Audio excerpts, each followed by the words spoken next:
Right, welcome back. We'll continue with the machine learning. Okay, so we have talked about representation before. So basically all these names, I'm sure it is a bit, you are a bit familiar with this because you already started with your group projects, right? Okay, so these are all the names of the representation or the learning algorithm for machine learning. And then the second concept that we have to know about machine learning is the evaluation. Okay, so how do we evaluate or we measure how good is our machine learning? We can actually calculate the accuracy. We have the precision and recall, square root error, likelihood, posterior probability, and etc. etc. Right? We need to, of course, measure how good our learning algorithm is. Right? And then after we evaluate, probably we might need to do some optimization. Okay, so what is called optimization? We want to optimize the performance of our machine learning. So example here is combinatorial optimization. For example, we have greedy search, or convex optimization, that is using gradient descent. Constraint optimization, that is linear programming. You don't have to be really concerned about this. This is just introduction on machine learning. Okay, if you are interested to find more about this, you can take the machine learning class. Right, then we have few types of machine learning. Okay, there are 4 types actually. We will look at that, but then first I want to show you what are the application of 4 types of machine learning based on the application. That is, the first one is supervised learning, or also known as inductive learning. Second one is unsupervised learning. Third one is semi-supervised learning. And the fourth one is reinforced learning. So what is supervised machine learning? Supervised machine learning is you ask the machine to learn, but you supervise, you give a guidance to the machine. Okay, how do we do this?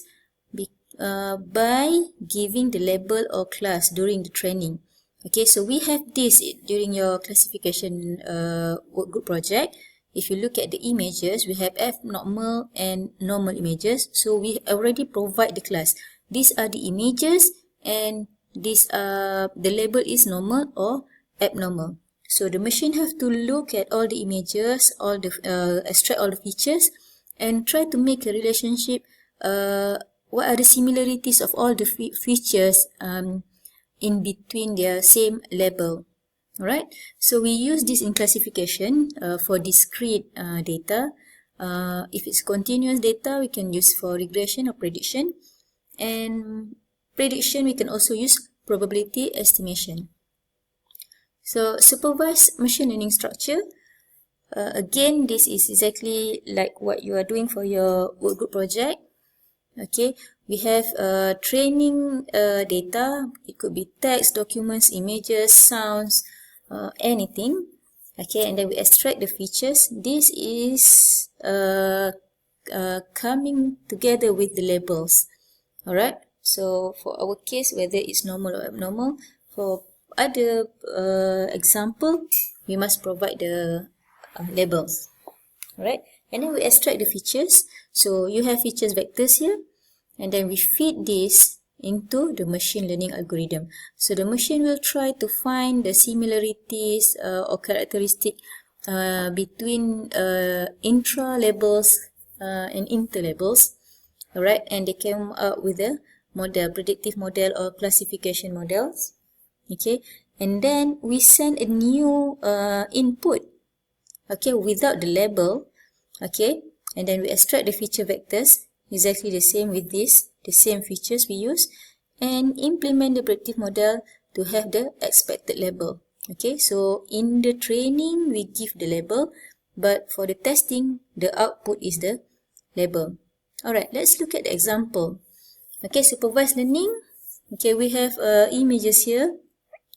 Red apple, green apples, yellow banana, and green bananas. Okay, and we have label example here. Okay, so we'll see, okay, the label can be either apple or bananas, or label could also be colors. Okay, this one will be red, green, yellow, green. Okay, and this one, or label could be types of fruits: apple, apple, banana, and banana. Alright, so we feed this, okay, the data, okay, the image as well as the label, the desired labels, into the model. Alright, so they will come out with the into the machine learning, and they will come out with a model or predictor. So we give a test image. Okay, for example, this is a new kind of apple. Okay, so they will implement the model and predict the label. So as I said, okay, if our label is the image apple, apple, banana, and banana, so they will try to find what are the characteristics of an apple and what are characteristics of banana, shared features among these the same label. Okay, so given new images, okay, they will a good model should be able to know that this has the characteristic of an apple. So predicted label is apple.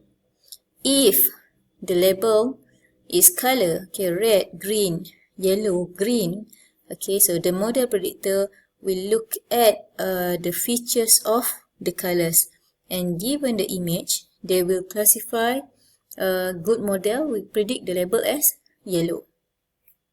Right? Okay. Then the classification application, we can see a lot in face recognition, character recognition, spam detection, medical diagnosis, biometrics, and etc. etc. These are all classification. Basically, we want to know what are the similarities or the shared characteristic among the same labels. Okay, so example of classification. Okay, we have this credit scoring. Okay, low risk and high risk. For example, if you are a banker and you need to know if you should give a loan to a customer. Okay, so you need to plot where, in which area does the new customer in. Okay, so based on past experience, based on past data, we know that those who are in this area, okay, is a high risk. So don't give any loan to them. Okay, but those who fall at this area is low risk. So that means it's safe for you to give a loan. Okay, so a new customer, you need to have the information and try to plot it into the graph and see whether they are in the blue area or in the red area. Okay. So in face recognition, we have many challenges. We have different pose, lighting, occlusion. Okay, for example, glasses, beard. So same people can have many images, right? Makeup and hairstyles. Character recognition, basically different handwriting style. Speech recognition, their dialect and temporal dependency. And the rest you can just read. Okay, so what are the example of classifiers we have? Okay, basically the main thing is two, there is linear classifier, a classifier, and a non-linear classifier. Okay, we also have rule classifier that is using a decision tree or a decision list. Okay, so I am sure, or I hope you are already familiar with rule. So when we say rule, basically it's if then, right? So linear classifier, given data, okay, for example, you have your data in a table format, okay, and then we plot this, somehow we plot that into a graph. Okay, so linear classifier, you know what is linear, right? Straight line. Okay, so using a mathematical formula that is A equal to mx plus c, if I'm not mistaken, the linear formula. Okay, we want to find what is the perfect line that can divide these two class. You can see there are two type of plot there, blue and red. Okay, so this could be that line, okay, or this line. Okay, so if we can find this boundary, this line, this is what we call as a predictor model or a classifier model. Okay, that is the boundary to identify which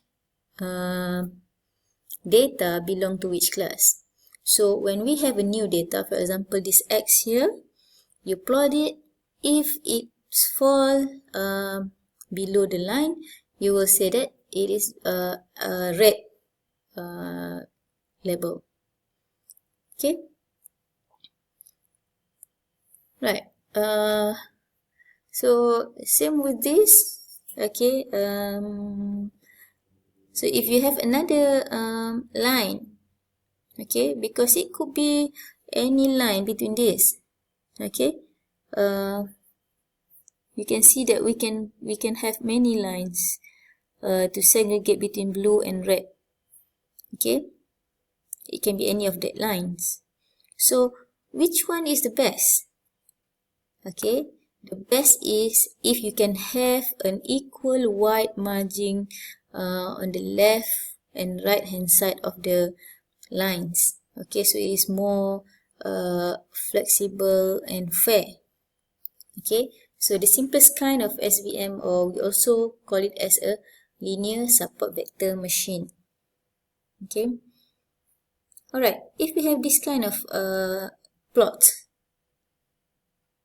okay, you can see there are two simple error, okay, the red one here and one blue amongst the red. Okay, should we have a classifier or model which is like this? Okay, winding lines. Is this good? Okay, you can have no errors, 100% correctly labeled data, but the model is very complicated. Okay, so is it worth? Okay, so the question is always there. Is it worth to have a perfect labeling, or is okay to have some errors? It's not that crucial task. Okay. We will continue with the next lecture about lazy learners. Okay, thank you.